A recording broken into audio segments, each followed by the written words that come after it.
Biologia.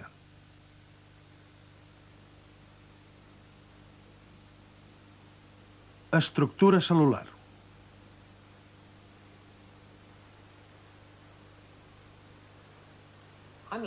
Estic observant una secció de pàncreas de rata a uns 400 augments. Vull mirar de conèixer bé l'estructura i la funció del pàncreas. Per elaborar aquesta preparació, hem fixat clínicament un tros de pàncreas encastat en parafina. Després n'hem tallat una secció ben fina i l'hem tenyida amb amatoxilina i eosina. L'eosina, un colorant àcid, tenyeix el citoplasma de color vermell, mentre que l'amatoxilina, un colorant bàsic, tenyeix el nucli de color blau. Quan examinem el teixit, hi observem dos tipus diferents de cèl·lules pancreàtiques. Els illots de Langerhans són aquests grups de cèl·lules de color més clar escampades per tot el pàncreas. Ocupen un 2% del volum d'aquest òrgan. La resta del teixit conté els àcids pancreàtics que sembla que produeixen enzims. Com es pot demostrar que al pàncreas es produeixen enzims? Sabem que el conducte pancreàtic uneix el pàncreas amb l'intestí petit. Si tanquem el conducte pancreàtic amb una cànula, és a dir, si lliguem un tub molt fi i en recollim les secrecions produïdes, podrem comprovar que el pàncreas conté enzims. A molts augments es pot veure que els àcids pancreàtics s'agrupen al voltant d'un conducte central. Però això queda molt a prop del límit de resolució del microscopi òptic. Un dels factors crucials en la determinació del poder de resolució és la longitud d'ona de la llum. En general, com més curta és la longitud d'ona, major és la resolució. La longitud d'ona de la llum visible no ens permet obtenir més de 1.500 augments. Però els electrons tenen una longitud d'ona més curta, i si s'utilitzen electrons com a font de llum, com en el microscopi electrònic, s'obté una resolució superior i, per tant, molts més augments. Com que els portaobjectes de vidre no es poden usar en un microscopi electrònic, haurem de tornar a començar amb un tros de pàncreas fresc.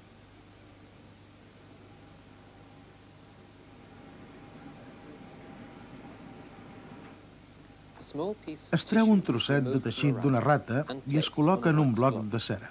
En la microscòpia electrònica actual se segueix una tècnica de doble fixació. El primer fixador és el glutaraldehid. Com que penetra en el teixit molt a poc, s'han de tallar trossets de pàncreas molt petits, d'1 mil·límetre quadrat per anar bé.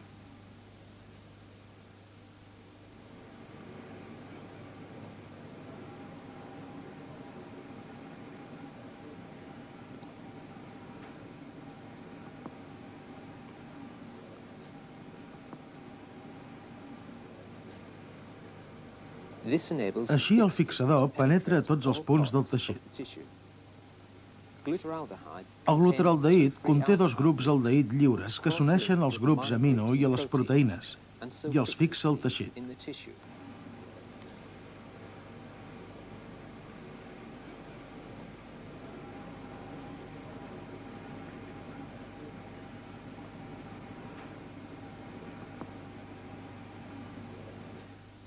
Abans d'usar el segon fixador, es renta el teixit amb una solució tampó per eliminar el glutaraldehid en excés.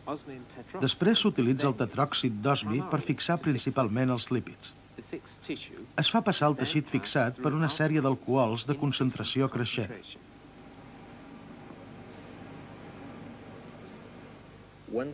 Després de deshidratar-lo, es passa a una resina. Es col·loca en un petit motlle i es posa al forn perquè es polimeritzi.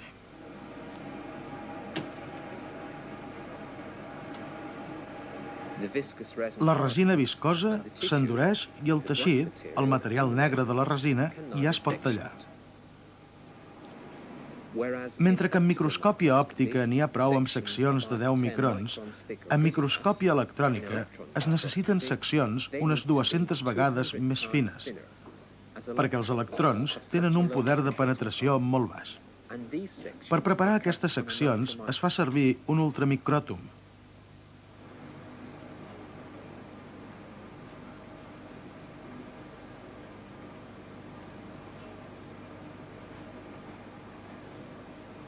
Per tallar a seccions ultrafines s'utilitza, amb molt de compte, una navalla esmolada.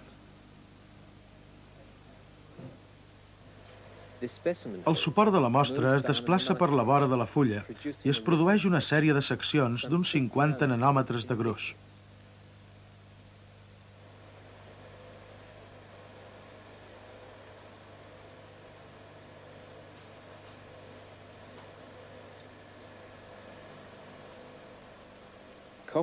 Per aguantar la mostra s'utilitza una reixeta de coure. No es pot utilitzar el vidre a causa del baix poder de penetració dels electrons.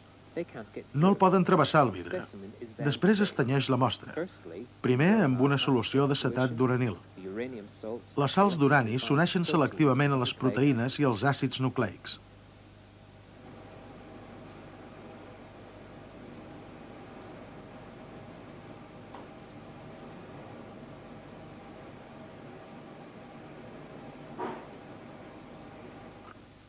A continuació es tenyeix amb un altre colorant, el citrat de plom. Les sals de plom s'uneixen selectivament als lípids.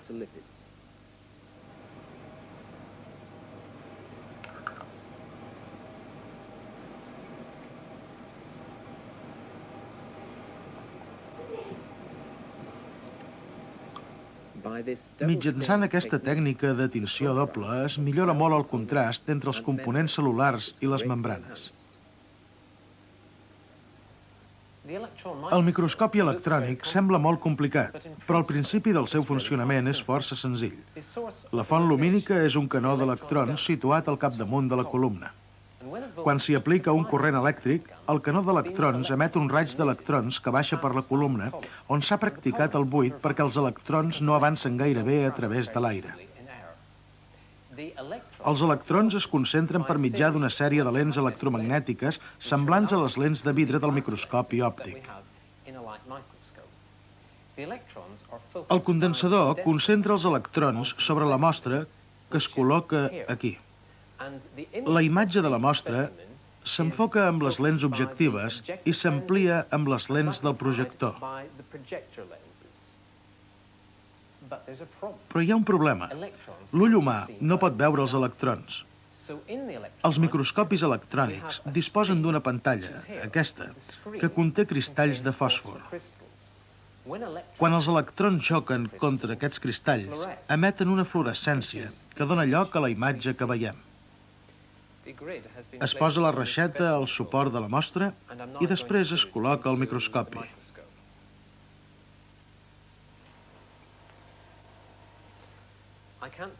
No es pot posar la mostra directament a la columna del microscopi, perquè abans hi hem creat el buit.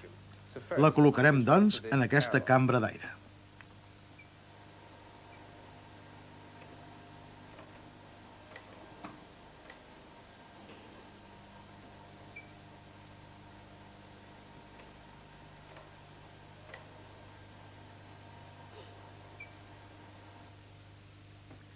Aquí en tenim la imatge, una imatge real i viva de la secció a uns 4.000 augments.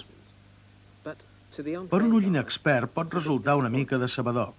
És difícil fer-hi cap distinció.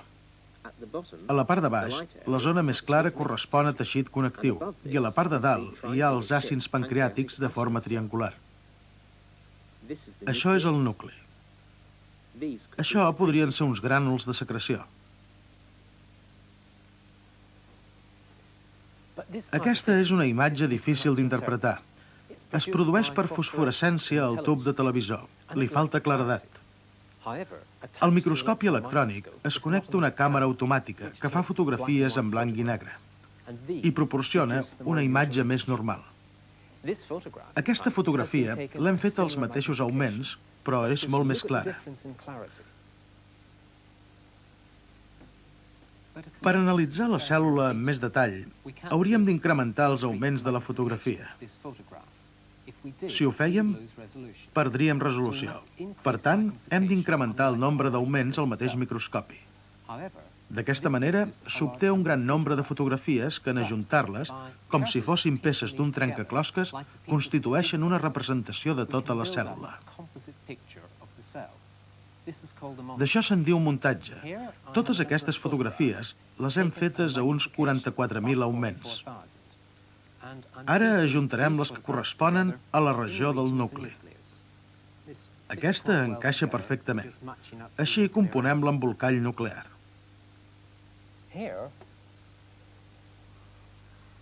Ja tenim el muntatge de l'àcid pancreàtic. Això és la membrana basal. I per sota, la zona més clara correspon a l'àrea que conté cèl·lules sanguínies i teixit connectiu. Aquesta estructura fosca podria ser un eritròcit. Aquí tornem a tenir la membrana basal i una estructura que sembla un reticle endoplasmàtic rugós. Si l'examinem a més augments, s'hi poden veure unes taques fosques per tota la superfície. Són ribosomes. Això significa que aquesta cèl·lula té una capacitat de síntesi força considerable. Si tirem amunt, trobem un mitocondri, format per moltes crestes transversals.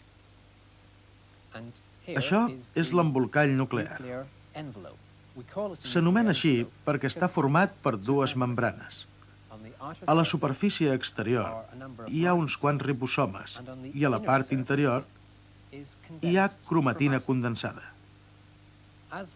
Si continuem analitzant el nucli, hi trobem un nuclèol ben gros. Si ens acostem a la part superior de l'embolcall nuclear, trobem més reticle endoplasmàtic rugós, més mitocondris. I aquí una estructura que podria ser un grànul de secreció i que contindria enzims. Aquest és l'aparell de Golgi. Si el mirem amb més detall, hi veiem uns sacs anomenats cisternes de Golgi. En un extrem s'hi observen unes estructures que podrien ser grànuls de condensació empaquetats pel cos de Golgi. Com més ens acostem a l'extrem de la cèl·lula, els grànuls són cada vegada més freqüents. De segur que aquests contenen enzims que es segregarien a l'àcid pancreàtic. Aquests grànuls tan grossos estan envoltats d'una membrana. Costa una mica de veure-ho amb aquests augments. A la membrana cel·lular apical hi ha una gran quantitat de material flocular, el lumen de la part superior de la cèl·lula. Aquests grànuls, els grànuls grossos i foscos de l'interior de la cèl·lula, són probablement secretats al lumen, de manera que els enzims serien secretats per la cèl·lula al lumen i passarien cap al conducte pancreàtic. Gràcies a la microscòpia electrònica s'ha determinat que els àcids pancreàtics i el seu reticle endoplasmàtic rugós tenen una capacitat de síntesi considerable. Si volem saber més coses sobre el moviment i la síntesi d'enzims a l'interior de la cèl·lula, necessitem informació sobre la seva cinètica. Hem de seguir el moviment dels materials a través de la cèl·lula. Per això s'utilitza una tècnica especial anomenada autoradiografia. Els àcids pancreàtics in vitro s'exposen a aminoàcids marcats radioactivament durant un període breu de temps. És el marcatge. Després es transfereixen les cèl·lules a un flascó amb aminoàcids no marcats. Aquest procés s'anomena exposició. Alguns aminoàcids marcats radioactivament entren a l'interior de la cèl·lula.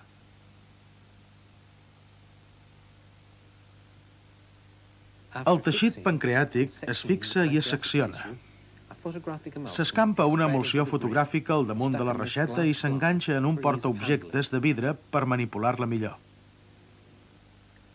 Quan les partícules radioactives entren en contacte amb l'emulsió, s'hi dipositen grans de plata que indiquen la posició de la marca radioactiva. Com més llarg és el període d'exposició, major és el moviment de la marca a través de la cèl·lula. El doctor George Palade, de la Universitat de Yale, és un dels pioners en aquest treball. Les preparacions amb grans autoradiogràfics s'examinen al microscopi electrònic. Aquesta és la situació al final del marcatge. Els grans autoradiogràfics estan escampats pel reticle endoplasmàtic. Després de 10 minuts d'exposició, els grans es mouen des del reticle endoplasmàtic cap a la perifèria de l'aparell de Golgi. Després de 40 minuts d'exposició, ja estan a l'altra banda de l'aparell de Golgi pels vacúols de condensació. I 1 o 2 hores més tard es troben els grànuls de secreció madurs, que en aquest cas s'anomenen grànuls zimògens. Per quantificar els resultats, es compten els grans de cada compartiment en funció del temps, des del final del marcatge i durant tot el període d'exposició. Al final del marcatge, la majoria dels grans, com es veu en aquest gràfic, es troben al reticle endoplasmàtic rugós, però aviat surten d'aquest compartiment. Als 60 minuts, durant l'exposició, estan al complex de Golgi. Als 120 minuts es troben pels grànuls de secreció immadurs. Més tard, s'acumulen progressivament en grànuls de secreció madurs. Els resultats són evidents. La proteïna de secreció es produeix a una taxa superior que la proteïna intracel·lular. En el cas del pàncreas, la diferència en aquesta taxa és de 10 a 20 vegades superior. Per tant, un de cada 10 grans representa proteïna intracel·lular. Els altres 9 grans representen proteïnes de secreció. Un altre mètode per observar les mostres al microscopi electrònic és la criofractura. És un sistema especialment indicat per estudiar les membranes cel·lulars. Es congela la mostra i després es trenca per la meitat. És més o menys com trencar un tros de glaç amb un punxó. Per congelar una mostra, en primer lloc, s'ha de posar en una plaqueta de coure que després es submergeix en freó líquid.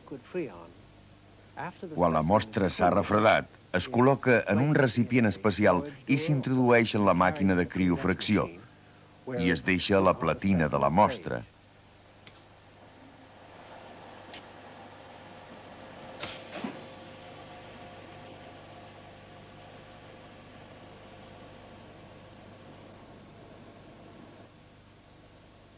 A l'interior de la màquina, darrere la platina de la mostra, hi ha la navalla amb què es talla la mostra. Al damunt de la mostra hi ha 2 canons d'electrons que fan una còpia exacta de la mostra quan aquesta ja ha estat fraccionada.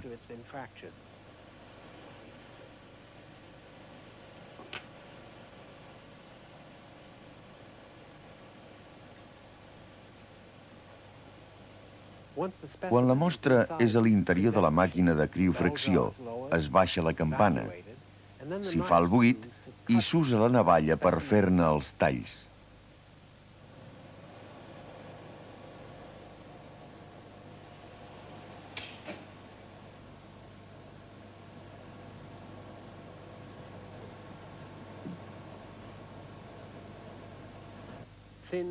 Es fan seccions molt fines i de la superfície fraccionada de la mostra es fa una còpia per mitjà del canó d'electrons.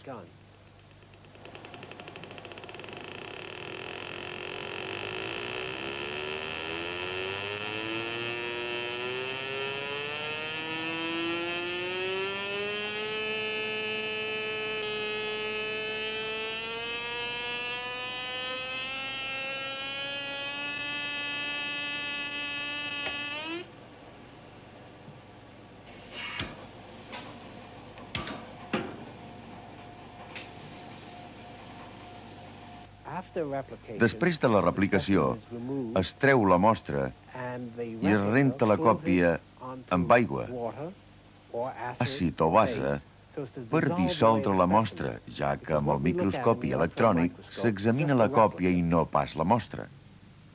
Què es veu amb la criofracció? Per exemple, en aquesta micrografia electrònica d'una còpia criofraccionada podem veure els nuclis amb els seus poros i en el citoplasma el reticle endoplasmàtic. En aquesta altra micrografia, a més augments, es pot veure un mitocondri obert pel mig. A l'interior hi podem veure algunes crestes amb les cares de fracció al descobert. Ho veurem millor en aquesta vesícula, que sobresurt del citoplasma del voltant. S'hi poden veure uns clots. Al principi no sabíem què eren aquests clots i no enteníem què eren les cares de fracció. La primera pista la vam tenir quan estudiàvem micrografies electròniques de membranes que s'havien trencat transversalment en una zona i longitudinalment en una altra. Quan vam observar aquesta fotografia, ens vam adonar que si es tractava d'un tros de membrana, havia de ser una membrana trencada i que el que vèiem era l'interior de la membrana. De vegades quedaven al descobert grans regions de membrana. Recordin que amb la tècnica de criofracció s'observa una còpia de la mostra que s'obté a partir de la cara fraccionada. Al relleu de la còpia, aquests clots representen proteïnes transmembranals que han quedat al descobert en trencar la membrana, en partir-la per la meitat. Per exemple, en les preparacions de glòbuls vermells que hem vist abans, si aquesta línia representa la fracció d'una membrana cel·lular o d'una cèl·lula, la meitat de la membrana, així com el material del voltant, es trenca.